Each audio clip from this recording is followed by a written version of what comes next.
And welcome back. Thank you for joining me again on this walk.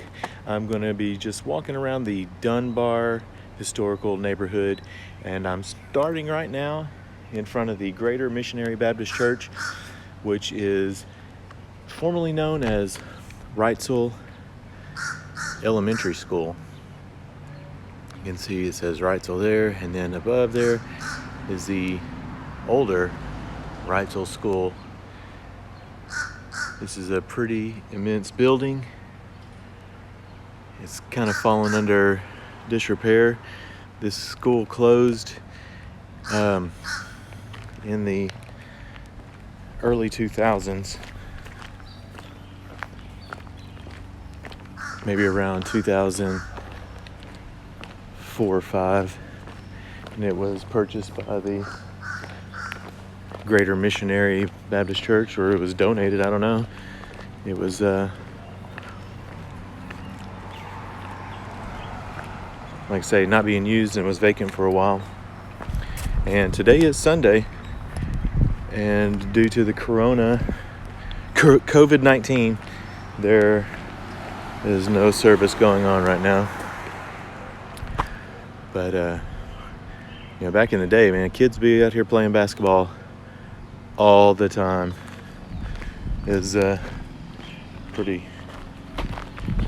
good little neighborhood staple. So I'm on the corner of 19th and Chester Street. Wrightsville Elementary takes up a complete city block. Or actually, I call it Wrightsville Elementary. I call it Wrightsville. Takes up a complete city block. The 1900 block of Chester and 1900 block of Izzard. And we're going to walk just a block or two over to what's now known as Dunbar Middle School.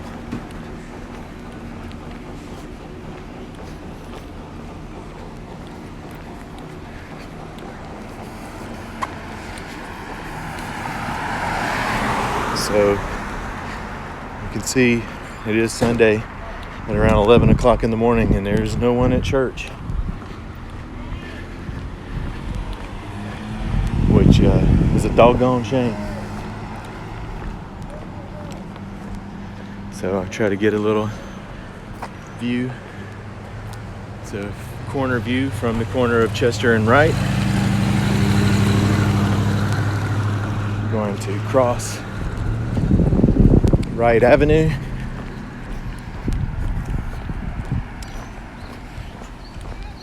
Passing the Sue Cohen Williams Library. Here on the left behind this fence.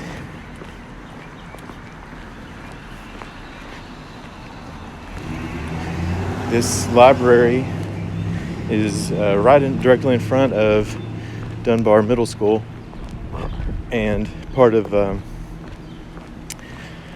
Little Rock School District. During this COVID-19, they provide meals for anyone under the age of 18. You just basically show up Monday through Friday, and they will give you a lunch meal. I think it's between like 11 and 10, or 11 and 1. Also on this premises is the Dunbar Community Garden, which is locked. But you can see they have a garden. They have some chickens over there. They have a free pantry right there. Fruit tree, which I believe this is plums. Well, maybe it's pears. I can't tell. Yeah, little bitty pears. Little bitty pear tree.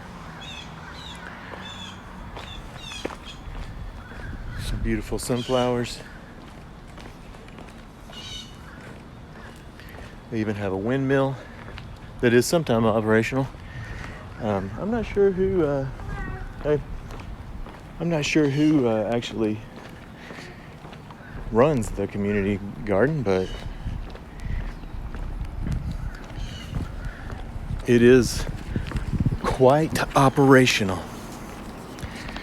So now I'm walking up onto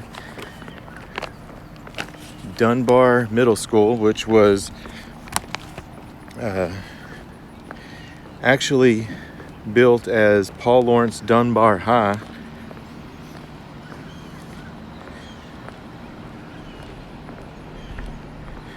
It was significant for African American history, education, legal history, architectural, engineering achievement.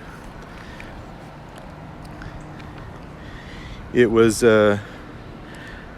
historically known as Rosenwald School, and it was funded in part by Julius Rosenwald, the president of Sears and Roebuck.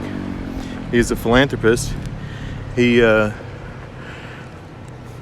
threw together some money to have this built. It was to replace Gibbs High School,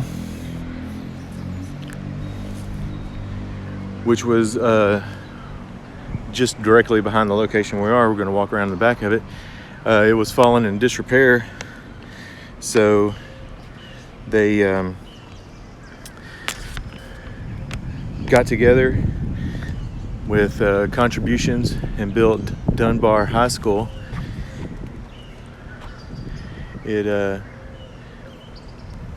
is a pretty immense high school. It was a black high school. Thanks for the COVID souvenirs.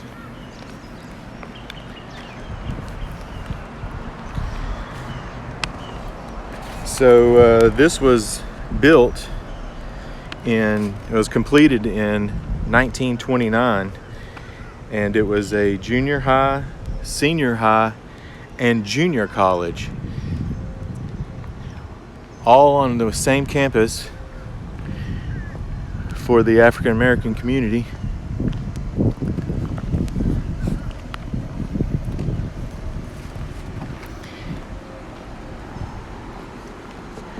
And it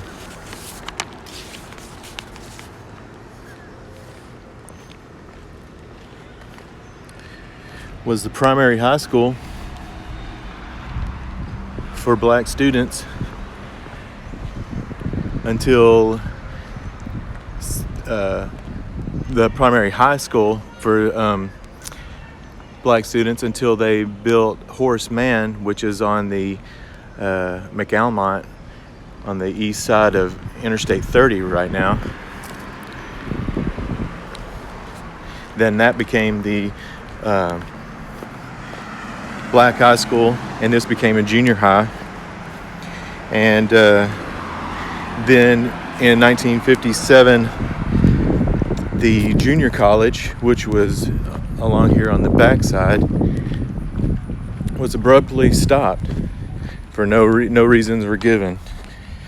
But one could assume that in the time that it was canceled, there was a lot of desegregation going on, and it was probably just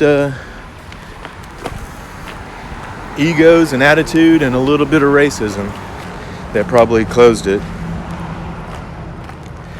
The whole fund to build this, and I don't know which buildings were which. I would assume it's they said on the backside was the junior college, so I'm assuming maybe these buildings here. But it is a pretty immense building. But this whole project only cost $400,000. Of course, in the late 20s, that was a lot of dough. But it's small beans compared to the over $1 million project that Central High School was, and that was in the 20s. So maybe the junior college was over on this side, because these are kind of a separate building. I'm sure that they would have the college age students a little bit further away from the junior high and high school students. As you can see, Dunbar, I believe it was Bobcats. I should know. My daughter went to school here. And then she later went to Central High School. But the project cost $400,000. $67,000 of it was given from the Rosenwald Fund, which was the president of Sears and Roebuck. And $30,000 was from the General Education Fund, and the rest was self-raised. So I'm sure they probably levied taxes and asked for donations and whatnot. Excuse me. But it was called Gibbs High School, and so I don't know exactly of the dates that were moved, but this property right here is Gibbs Elementary School. So I'm assuming that they kind of added the elementary school with the Gibbs name when they made Dunbar.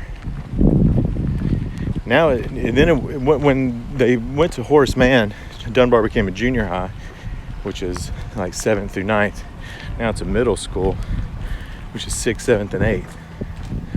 This is the back side of Gibbs Elementary. They have a nice playground here, which is, I say fairly new, but it's probably been here for about 15 years now. There was basically zilch. It was a pretty pathetic looking playground. But in the early to mid 2000s, early 2000s, they updated a lot of Gibbs and made it a lot nicer school. And it's actually a magnet school, so you have to be selected to get in here. My daughter was selected for the pre-K program, but then was not selected for the kindergarten program. So she went to a pre-K here. And Gibbs is known for international studies and foreign languages, even though it's just an elementary school. So they pride themselves on being a multicultural school.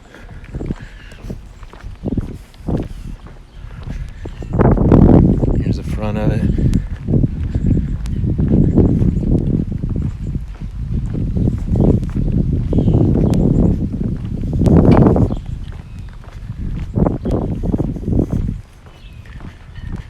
And of course, school has not been in session since around March, Friday the 13th.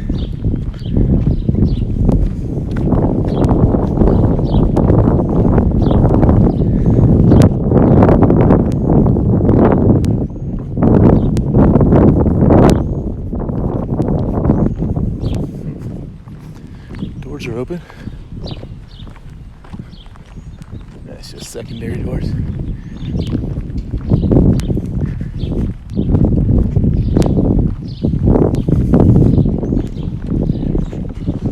This that we're walking onto now is the Dunbar Community Center,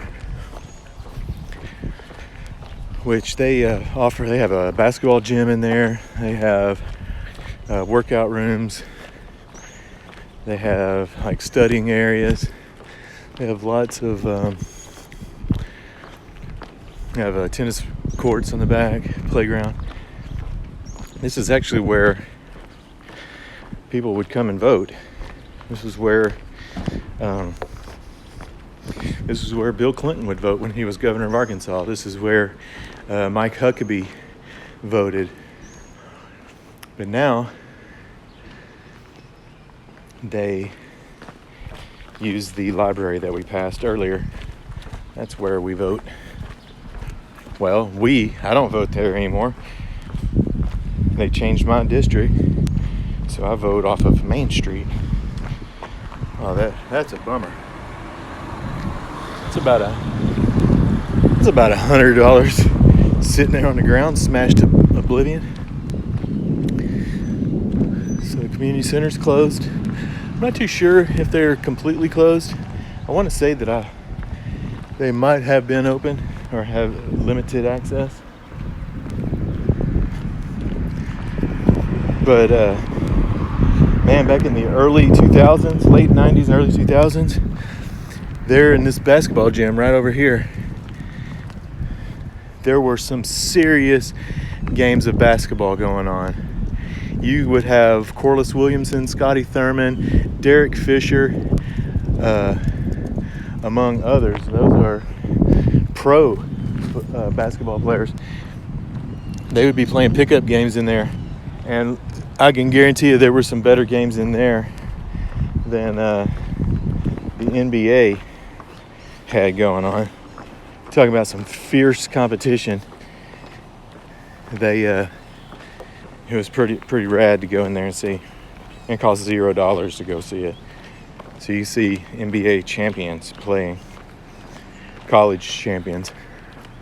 So this field right here, it's got soccer goals on it, and I've never seen a game of soccer being played here, which have been the most ridiculous thing to even play or practice here. Because as you know, you don't always make goals and hit it in the net. The ball would go rolling out here into Chester Street, which is a pretty major thoroughfare. But I do see flag football being played out here. There's a few leagues. There's actually a ladies football league. I've seen them practicing out here. This was once owned by the city, but I'm thinking that Philander Smith College might have acquired it, because they've acquired these buildings here, and they're basically letting these buildings just have holes in the roof, and they're going to be dilapidated. So right here on this corner was Hank's Liquor, and man, I remember going around. This was a staple, and then it went out of business. And they tore that building down, which, you know, it's on the back end of a church parking lot, so I can understand why. But as you can see, boarded up, not being used, getting dilapidated. And I think that's part of the major plan. You can see up here they have holes in the roof. I think they want these to purposely just deteriorate so that they can tear them down and expand the college. That's just my theory. I don't know if that's 100% true, but you know, it is what it is. This building has been vacant for 25 years. They used to have a sign right here. It was called Kim's Country Cooking. Kim, K-I-M, Country, K-O-U-N-T-R-Y, Cooking, K-O-O-K-I-N. I don't know why they spelled it that way, but the names were lined up. Kim's Country Cooking, Kim's Country Cooking, KKK. No wonder that business never took off. What are you advertising? So I'm walking down Daisy Bates right now, and this is Philander Smith College. It's predominantly a African American college, although they have had white graduates. A lady graduated in the I think in the 40s. First woman, first white to graduate from Philander Smith, and then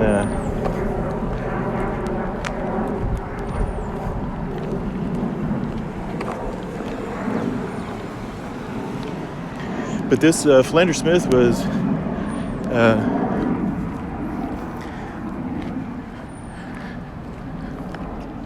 formed in the late 1800s over on 8th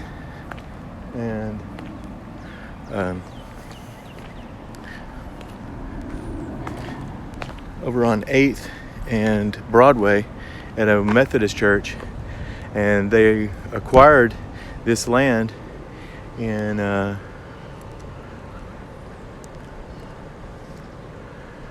50s, I want to say, and then they've expanded this greatly. I'm going to ask for permission to walk on here. I don't want to just walk on here.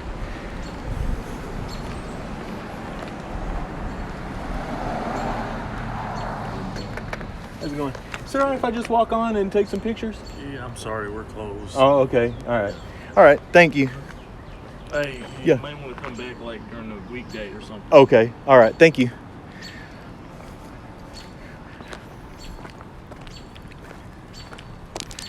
This is a good thing that I asked because I don't want to come in here and trespass. He's real friendly. But yeah, Philander Smith has been around for quite a bit of time. So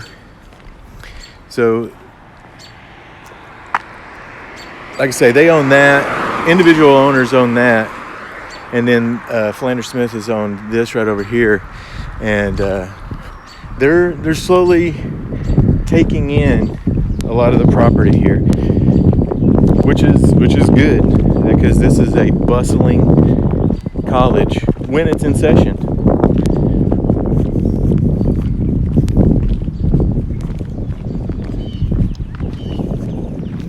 But these buildings are becoming dilapidated.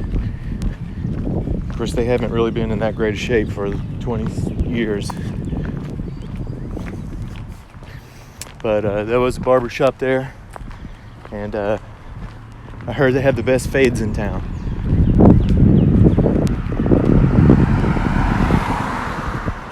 So yeah, that's the campus, and then dorms are over here. And then they've extended the dorms. I'll show you those here in a little bit. There's a radio station.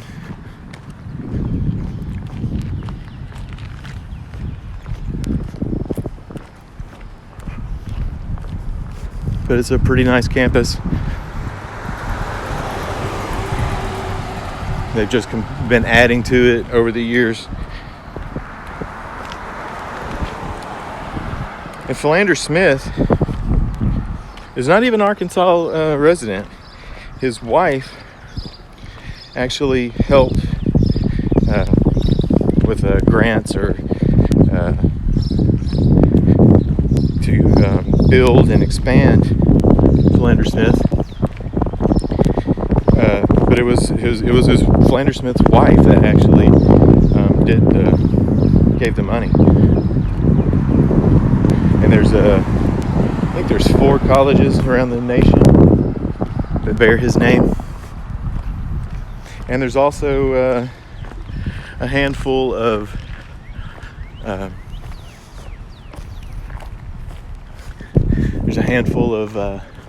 high schools that bear the Dunbar name. We're on the back side of the dorms right now.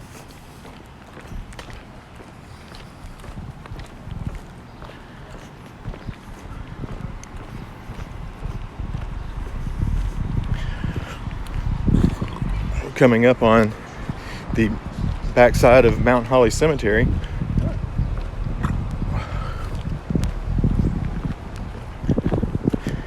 So, back in the 1920s, I say 20s, I mean, we're in the 20s. That's crazy. 100 years ago, this area would have been predominantly a black neighborhood. Of course, Interstate 630 wasn't there. That wasn't until the late 60s and 70s. that they acquired the eminent domain and started working on Interstate 630. But this was a black neighborhood from 9th Street up to here, which we're in the 1200 block, 1300 block. And you see, I think that this was one of the original buildings right there. If I'm not mistaken, the one with the tarp that's draped over the top of it. And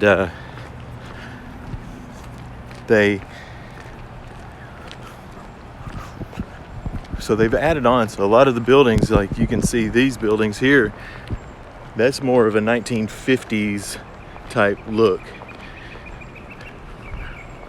right there. And they built a president's residence, and I don't know if that's it right there or not, or if they even live on campus anymore. But you got to think that this was a pretty little cool spot to be, because it's right here on top of the hill overlooking Little Rock.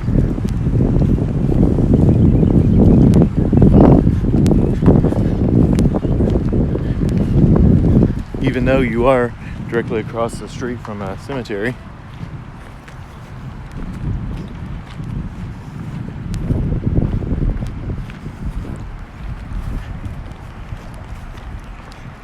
Some old sidewalk, stone sidewalk. But yeah, you gotta imagine, like this house right here, or this doesn't look like a house, it looks more like a church. It might be a church, it might have been a chapel. A lot of colleges had chapels on the premises in that day. But look at it. I mean, we're up on a hill. And this is prime area.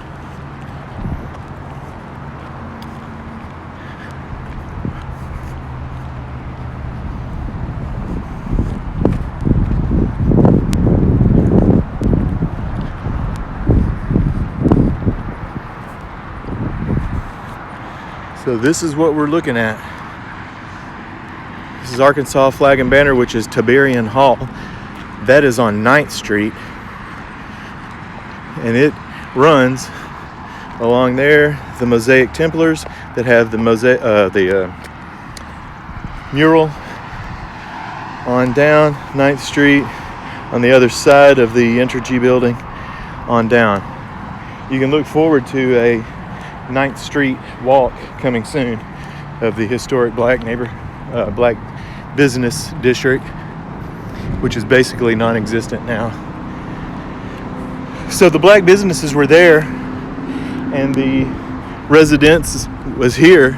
This wasn't a college, so in the early 2000s or early 1900s, this was all a black neighborhood, and you just basically, they walked right here down the hill, and this was entertainment. They had concerts in there, they had pool hall, they had grocery store, they had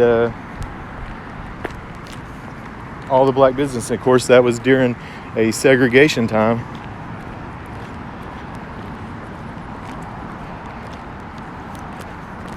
And then we're overlooking the Capitol.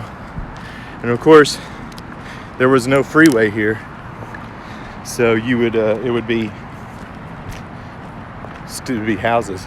So 9th Street's there. And we're basically standing on 12th Street.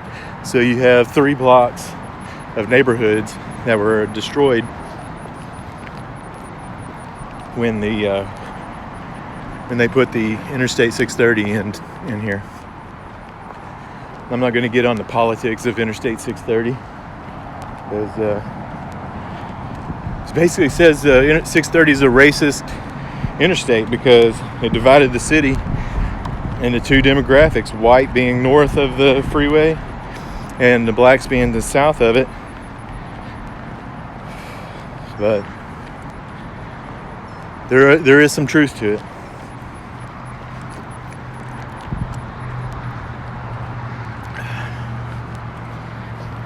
And the athletic center is coming up here on the left. I should walk on the other side of the street, but there's no sidewalk over there.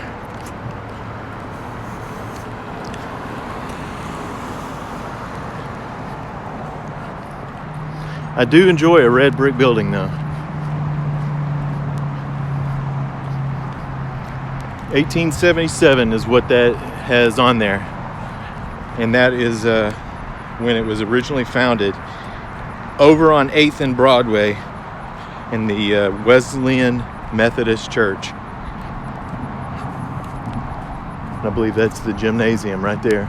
I've never been in there. I've driven on the campus a couple times, but I've never really walked around in there. It is a closed campus.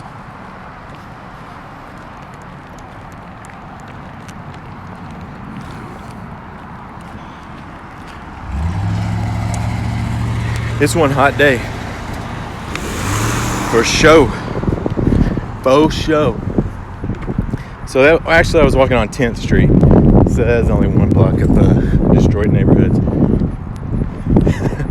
Just one block of the destroyed lives, uprooted lives.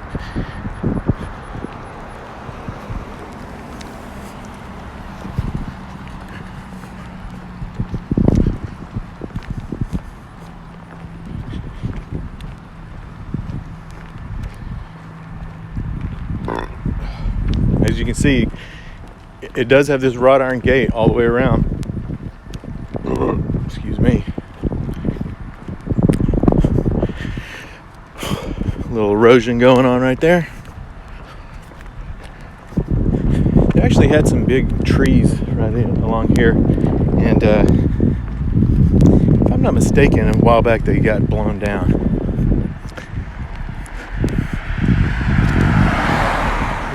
Little partying going on in the street. A few little donuts. They do those early morning.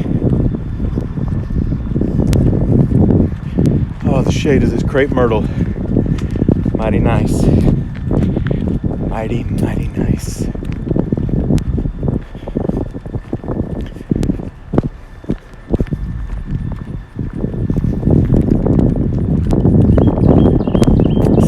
Slopping this water up. Man, it's hot. Just a quick note, if you use GPS or maps, Google Maps, to find Philander Smith, it will bring you to this road right here, which is not operational. Not operational at all. I see lots of people pull in here, and I've had it typed in before myself, and it leads to right there. But where I was earlier, where I asked permission to walk on the campus, is where the main entrance is. The only entrance that you can use. One way in, two ways out. There's actually two ways out.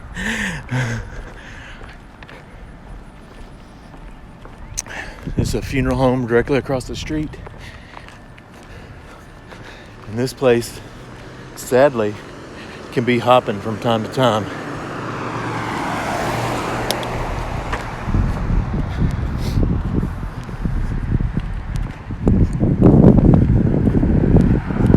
I was on 10th Street, so it basically takes up 3 city blocks north to south, and what is that? State 3 city blocks, so 9 blocks, 9 city blocks. Is that right? 3 times 3, 9. That's 3 cubed. 9 city blocks is this gated campus.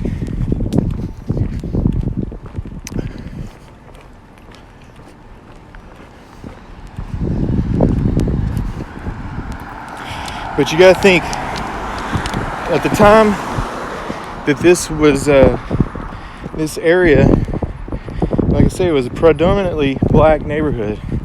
So black businesses were there on 9th Street. Your college is right here. Your high school, right down there. Everything was, its own little segregated area.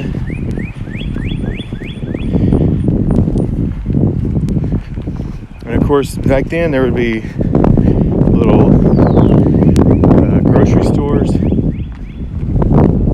and all your needs, tailors,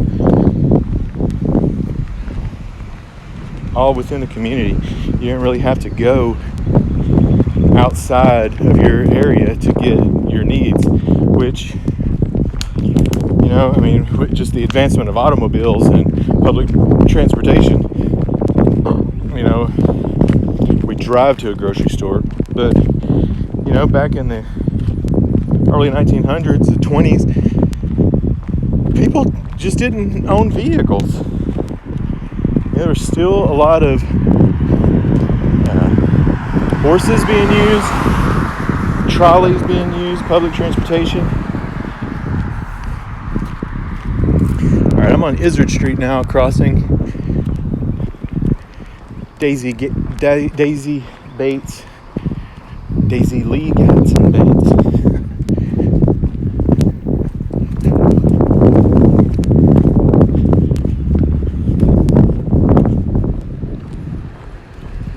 I do wish they would open up some, you know, I mean, like you got these lots here. Of course, I think they're all purchased by Philander Smith, but, you know, it'd be nice to have a little neighborhood market that sold good stuff. Of course, you have to have people that go to it. People would rather drive to Whole Foods or walk wherever.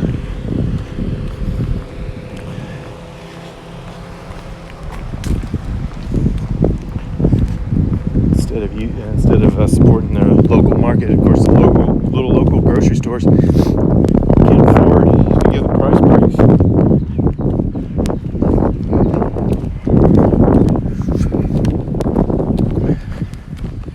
Hey there. All right. You got a church open? Yes, sir. Which one was open? Well, I'm going down to 2317 Commerce Street. Okay. Mine's on Pulaski Street, Holy Temple Cathedral. But they're open? 14 Pulaski. We finished now. All right, but We do 2 churches. all right, but they're allowing everybody to go inside now. This is, yeah, we never stop. Ah, that's what I'm talking about. We never stop, folks. Next one, 1723 Commerce Street. All right, Bishop Withers. all right, I got you. Bishop Jewel out with. All right. He really preached too. I walk. I live down there, but I walk from there to there. I like both services. That's cool. It's the bishop. He got to do 2 churches because when our bishop died over there, he was elected bishop for the church that he had his own church. So he's doing double duty. Yeah. All right. That's good to know. She said they ain't stop having church. You know, Corona gonna get them down.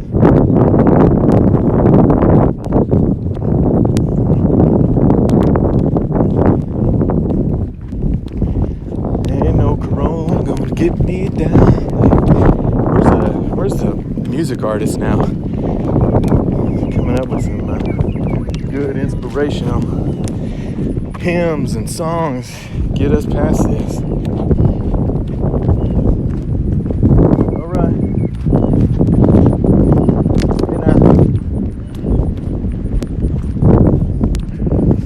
All right, so right here, Panther Village, which is the south campus of Philander Smith. So these are dorms, but they really are just mobile homes, manufactured homes. They're not mobile, but they did bring them in on wheels, triple wides.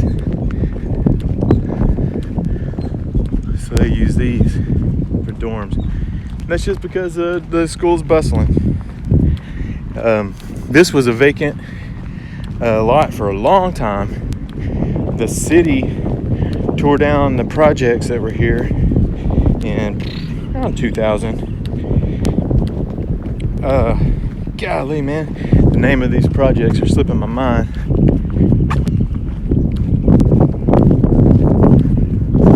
But they tore them down as just a vacant lot for a long time, and then they put these in about 4 years ago.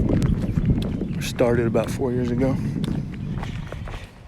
And here you can find your COVID souvenirs. Yes. Safety first.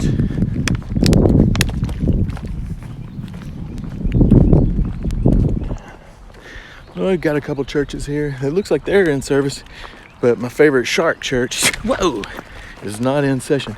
I just fell right off that curb. Really broke my back. I got a garden here. And this is a pretty neat little house in this spot. A homeless guy named Charles lives here.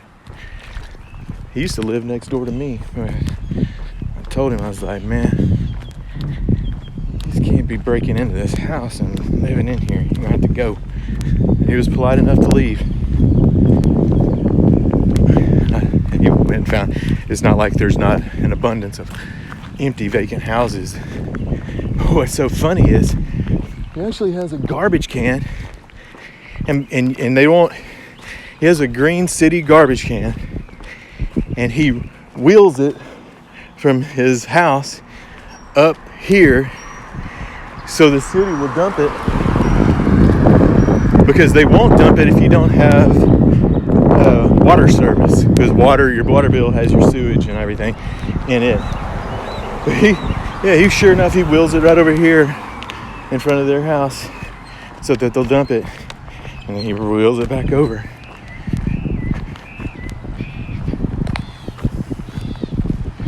Some people might not agree with that, and it's the guy, other than tying one on every once in a while and getting just completely hammered, and I've seen him standing there talking to himself before, but he's been around for a long time and he's never hurt anyone. I've never heard of him stealing anything. I think he has some income somehow. He's not dumb. He's not dumb at all. I think he has probably like Social Security income, and so he gets money, but he just doesn't have a home. He squats.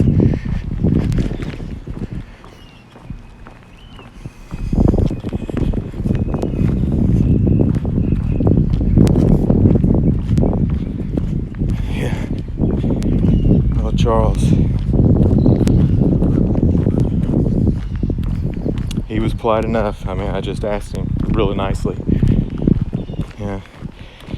People deserve respect no matter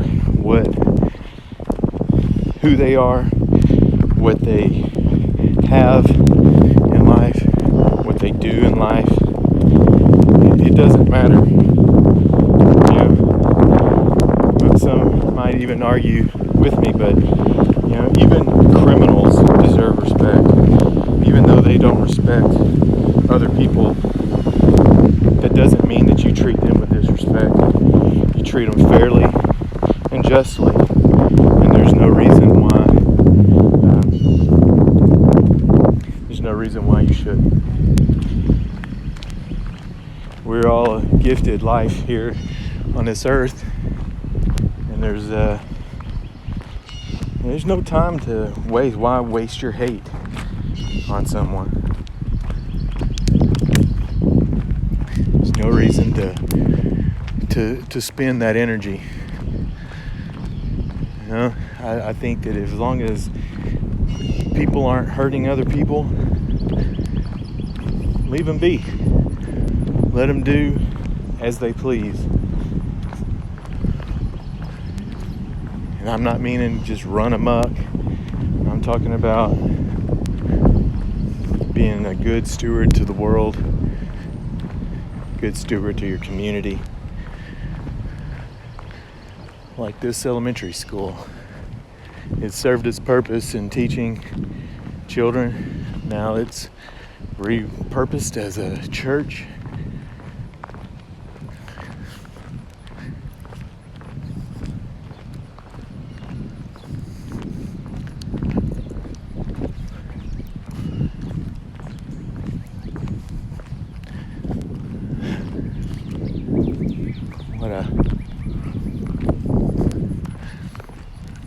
staircase. It used to go to a gate back when children walked to school. Right across from these burned out apartments. Wish they'd tear these things down. They are no good. But whatever. That's going to do it for my walk today. I hope you enjoyed it. I hope you learned something from it. Give me a subscribe. Give me a thumbs up, like, or not. You can give me a thumbs down. It's not going to hurt my feelings. And rock the bell. I thank you for joining me. I really do appreciate it. And I'll see you on the next one. Later. One year during a snowstorm, I saw the largest raccoon ever crawl out of there, waddle across, and go into there. It was in the snow. You could pop out here, and you could pop out here. We call those the raccoon subways.